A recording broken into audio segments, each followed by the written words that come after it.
ආයිබෝවන් පහුගිය වැඩසටහන් කිහිපය දිහා බලනකොට අපි වැඩි වශයෙන් සමාජයේ කතා කරන්න යෙදුණු මාතෘකා කිහිපයක් මූලික කරගෙන අපේ කතිකාවත ගොඩනැගුණා. ඒ විදිහටම අදත් අපි සමාජයේ වැඩි බලපෑමක් ඇති කරපු මේ දවස්වල වැඩි දෙනා අතර කතාවට ලක්වුණු මාතෘකාවක් ගැන කතා කරන්න බලාපොරොත්තු වෙනවා. ඉතින් සුපුරුදු පරිදි ඇය අදත් ඉන්න අපිත් එක්ක ආචාර්ය ශිරු විජේමාන්න මැතිණි බොහොම ආදරයෙන් ගෞරවයෙන් අපේ වැඩසටහනට ආයිබෝවන් කියලා පිළිගන්න ඔබතුමිය. ආයිබෝවන් ගහන්නේ. අපි මේ කෙලින්ම කතාවට මුලපුරමු මහත්මිය. දැන් මේ දවස්වල KDU එක නැත්නම් ජෙනරාල් ශ්‍රීමත් ජෝන් කොතලාවල ආරක්ෂක විශ්වවිද්‍යාලය ගැන බොහෝ පුවත් වෙනවා සහ වැඩි වශයෙන් කතා කරනවා. මේ 2009 වසරේදී මේක මේ රාජ්‍ය විශ්වවිද්‍යාලයක් බවට පත් කරනවා. ඊට පෙර මේක සාමාන්‍යයෙන් ත්‍රිවිධ හමුදාවේ සහ විදේශ රටවල සිසුන්ට තමයි අධ්‍යාපනය සඳහා යොමු වෙන්න අවස්ථා තිබ්බේ. හැබැයි දේශීය සිසුන්ට 2009 වසරෙන් පසු අධ්‍යාපනය හදාරන්න අවස්ථාව හම්බ වෙනවා. හැබැයි මේ දවස්වල මේ KDU එක නැත්නම් ශ්‍රීමත් ජෝන් කොතලාවල ආරක්ෂක විශ්වවිද්‍යාලය හා බැඳිච්ච කතන්දර කිහිපයක් අපිට ඇහෙනවා නේද මේ සමාජ මාධ්‍ය තුලින්?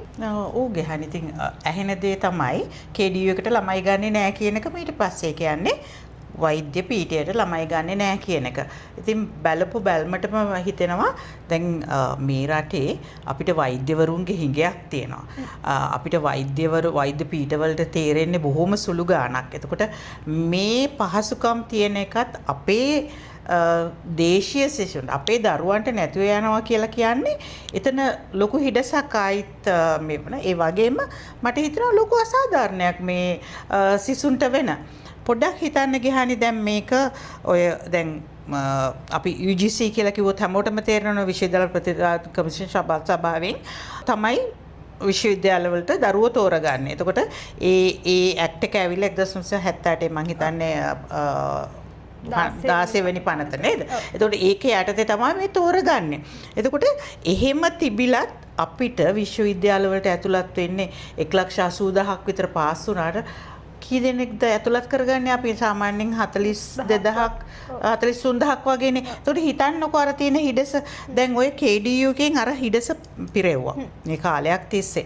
එකපාරටම ගහෙන් ගෙඩියෙන්න වගේ කිව්වහම මෙන්න මේ ශිෂ්‍යයන් මේ ඇතුල් කරගන්න එක නවත්තනවා කියලා ඒක ලොකු අසාධාරණයක් දෙමව්පියෙක් විශේෂයෙන් මතක් කරන්න ඕනේ වෛද්‍ය පීඨවලට 3,000ක් වගේ පොඩි තාම කුඩා ප්‍රමාණයක් තමයි මේ ගන්නෙ. වෛද්‍ය විද්‍යාල වලට ඇත්තටම ඉතාමත්ම 3,000ක් කියන්නේ හිතන්නකෝ 1,80,000ක් ගණන් පාස් වෙනවා. ඒක මෙතන ලොකු ඇත්තටම ප්‍රශ්නයක්. ඔබ කිව්වා වගේ කැළඹිල්ලට හේතු වෙන ප්‍රශ්නයක් තමයි ඇති වෙලා තියෙන්නේ ගහානි. දැන් මේ ඔබතුමිය කියනවා රාජ්‍ය විශ්වවිද්‍යාල පද්ධතියට නැත්නම් මේ උසස් පෙළ විභාගයෙන් 1,80,000ක් පමණ පිරිසක් සමත් වෙනවා. ඒතකොට රාජ්‍ය විශ්වවිද්‍යාලයේ පද්ධතියට තේරෙන්නේ 42,000ක් 3,000ක් වගේ පිරිසක්. මේ විශ්වවිද්‍යාල පද්ධතියේ හිඩසක් තියෙනව නේද? මේ හිඩස පුරවන්නේ කොහොමද? ඇත්තටම ගියානි දැන් බැලුවම රාජ්‍ය විශ්වවිද්‍යාල මම හිතන්නේ 12ක් හෝ 17ක් අතර තියෙනවා. නිකන් හිතන්නකෝ මේ වගේ හැම එකේම වෛද්‍ය පීඨ නැහැනේ. එතකොට අපිට මේ වෛද්‍ය පීඨ වැඩි කරනවා මිසක් වෛද්‍ය පීඨ අඩු කරන්න දෙයක් නෙමෙයි මෙතන කරන්න ඕනේ. අනිත් එක මතක තියාගන්න ඕනේ දෙයක් තමයි රජයවල් පත් වෙලා ඒගොල්ලන්ට ඕන විදිහට දරුවන්ගේ අනාගතය ගැන තීරණ ගන්න බෑ. එහෙම තනි තීරණ ගන්න බෑ ගියානේ. එතකොට රජයක වගකීමක් තියෙනවා. දැන් මේ අපේ ප්‍රශ්න වලට දරිද්‍රතාවයට මේ ඩිවෙලොප්මන්ට් වල තියෙන විශාලම එකක් නෙමේ අධ්‍යාපනයෙන් ගොඩාක් දේවල් අපිට අර කියන්නේ ගොඩ දා ගන්න පුළුවන්. එතකොට අපිට මේ තියෙන අතිරික්ත වෛද්‍යවරුන්ගේ තියෙන මේවා අපි ඇත්තටම කියනවා නම් මේ ගන්න ඉන්ටේක් එක වැඩි කරන්න ඕනේ. අඩු කරන්න නෙමෙයි මේගලන්ට තියෙන්නේ. ඒ වගේම පෞද්ගලික විශ්වවිද්‍යාලවලට පහුගිය කාලේ ඉඩ දුන්නා. වෛද්‍ය විද්‍යාල කියන දේවල් වලට ඔබට මතක ඇති හරිය ප්‍රශ්න වුණා. ඒව නැවැත්තුවා. මේකට නම් මම කියන්නේ කුහකකම කියලා. ඇත්තටම හොඳ පෞද්ගලික විශ්වවිද්‍යාල ඔබ බැලුවොත් ඉන්දියාව වගේ ඒ අධ්‍යාපනය හරිය ඉහළයි. ඒකට අපි ඉඩ දෙන්න ඕනේ. ඒ කියන්නේ පෞද්ගලික විශ්වවිද්‍යාලයට ඉඩ දුන්න ඕනේ. ඉඩ දුන්නට හැබැයි ඒකට නියාමනයක් තියෙන්න ඕනේ. ඒ කියන්නේ UGC එකේ නියාමනයක් තියලා දැන් අපි කියනවා 1,80,000ක් තේරෙනවා. තේරිලා ඒක මෙන්න මේ කට්ටිය රාජ්‍ය විශ්වවිද්‍යාලයට තේරෙනවා. ඊට පස්සේ ඒකෙන්ම නියාමනයක් දෙන්න ඕනේ මෙන්න මේ කට්ටිය තමයි පෞද්ගලික විශ්වවිද්‍යාල වලට යන්න පුළුවන් කියලා.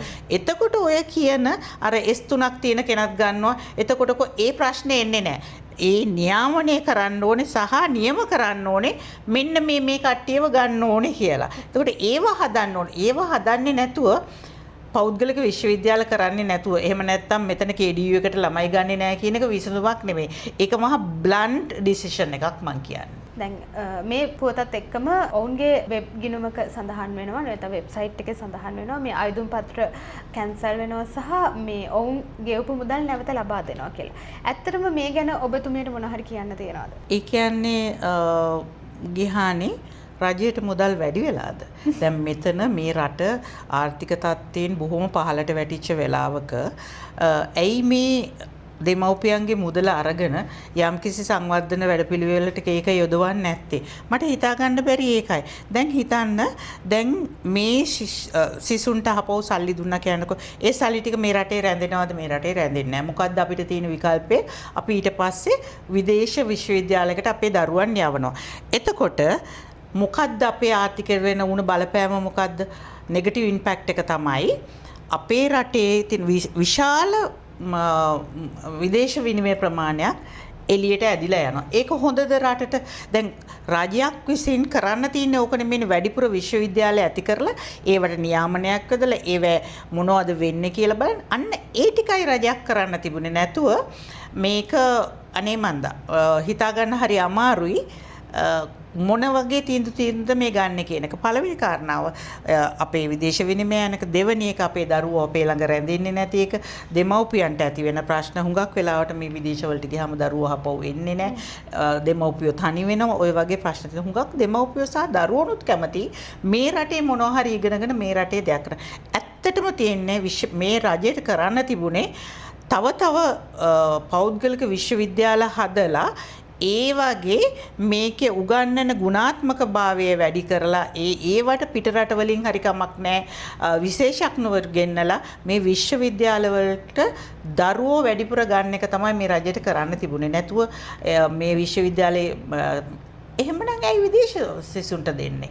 ඒකෙන් අපිට ලොකු ආදායමක් එනවාද? අපේ රටට ලොකුවට එන්නේ නැහැ විදේශීය සිසුන්. මොකද ඒගොල්ලන්ට අසල්වැසි නේපාලයේ තියෙන හොඳ විශ්වවිද්‍යාල, ඉන්දියාවේ හොඳ විශ්වවිද්‍යාල තියෙනවා. ඒවා ඒගොල්ලන්ට යනවා ෆීස් අඩු. එතකොට ඒකෙන් මොනවද බලාපොරොත්තු වෙන්නේ කියන එක තියෙනවා. ඒකෙන් හැබැයි මට ඒ කියන්නේ හුඟ දෙනෙකුට හිතෙන්න පුළුවන් මේක මහ කුහකකමක් කියලා. මටත් හිතෙනවා ඒක මහ කුහකකමක් කියලා. ඒ වගේම අපේ දරුවෝ මේ රටේ රඳව ගන්න නම් අපේ මේ බුද්ධි ගලනේ අඩු කර ගන්න නම් අපි කරන්න තියෙන එකම දේ තමයි මේ රටේ පෞද්ගලික විශ්වවිද්‍යාල වැඩිපුර හදලා අර ඒ කියන්නේ UGC එකෙන් යම්කිසි වැඩපිළිවෙලක් හදන්න ඕනේ. ලකුණු ප්‍රමාණය මෙච්චරයි මෙන්න මේ කට්ටිය මේ විදිහට ගන්නවා කියලා මම අර ඉස්සෙල්ලා කිව්වා වගේ ඒක තමයි අපි කරන්න ඕනේ. එතකොට මේ විදේශ විනිමයත් ඉතුරු වෙනවා.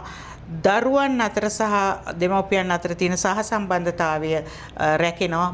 මේ රටේ අපේ දරුවෝ එනවා. තව වෛද්‍ය පරපුරක් මෙහි බිහි වෙනවා. අනිත් එක මේ ඔය කියන කාරණාවටම දෙයක් එකතු කරන්න ඕනේ. අංග සම්පූර්ණ වෛද්‍ය පීඨයක් තියෙනවා. සිසුන් 400කට වගේ පිරිසකට එකවර අධ්‍යාපනය හදාරන්න පුළුවන් වෛද්‍ය පීඨයක් තියෙනවා. කොතලාවල ආරක්ෂක විශ්වවිද්‍යාලය සතු ඒක තමයි කියන්නේ මම කියන්නේ ඉතින් එච්චර පහසුකම් තියාගෙන ඒක නිකන් අර හිතා ගන්න බෑ. ඒ කියන්නේ සමහරවිට එක දෙමව්පියෙක් මට කිව්වා මේක මේ අපෙන් පලි ගන්න කරපු දෙයක්ද එහෙම හිතෙනවා කියලා. ඇඬු කඳුළුන් සමහර දෙමව්පියෝ කියනවා එහෙම දෙයක්ද කියලා. එහෙම හිතෙනවා නේද? එතකොට අපේ දරුවන්ට කොහොමද ඒක අකප වෙන්නේ? ඒක එහෙම වෙන්න බෑ. බලන්න සමහර වෙලාවට ඩොලර් 50000 ඉඳලා ඩොලර් ලක්ෂ 3-4 වෙනකන් මේව වියදම් කරන්න වෙනවා. ඒ කියන්නේ විදේශීය වෛද්‍ය විද්‍යාව ආධාරනවා කියන්නේ ගොඩාක් අපේ මුදල් පිටට යන එක. ඒක හොඳද මේ වෙලාවේ? අපි මේ ආර්ථික දරිද්‍රතාවයෙන් පෙළෙන වෙලාවේ රජයක් මේ වගේ අඥාන තීරණයක් ගත් එක ගැන නම් මටත් හරි ලොකු කනගාටුවක් තියෙනවා. දැන් මේ ඔය කාරණාවත් එක්කම මේ ශිෂ්‍යයන්ගේ දෙමව්පියෝ කොටසක් ගිහිල්ලා මානව හිමිකම් කොමිෂන් සභාවට පැමිණිල්ලක් ඉදිරිපත් කරනවා. ඔබතුමිය හිතන විදිහට ඔවුන්ට සාධාරණයක් ඉටු වේද මේ පවතින රජයෙන් හෝ මේ ආරක්ෂක අමාත්‍යාංශවලින්? මෙහෙමයි දැන් ඇත්තටම කියනවා නම් මානව හිමිකම් යන්නම වැඩක් නෙමෙයි සිද්ධ වුනේ දරුවන්ව. එතකොට කොහොමද ලොකු වියදම් කරලා විදේශීය විශ්වවිද්‍යාලයකට යවන්න පුළුවන්ද? දැන් මෙතන තියෙන පහසුකම් එතකොට මේගොල්ලන්ගේ අඩු ෆීස් ඒවත් එක්ක බලනකොට ඒක මානව හිමිකම් යන්න ඕනේ දෙයක් නේ ගිහානි.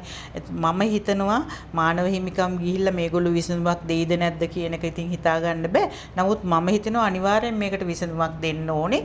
ඒ වගේම අර මං කියපු දෙයම තමයි වැඩියෙන් අපි වෛද්‍ය ශිෂ්‍යෝ මෙහෙම බිහි කරන්න ඕන. අපිට වෛද්‍යවරු අවශ්‍යයි.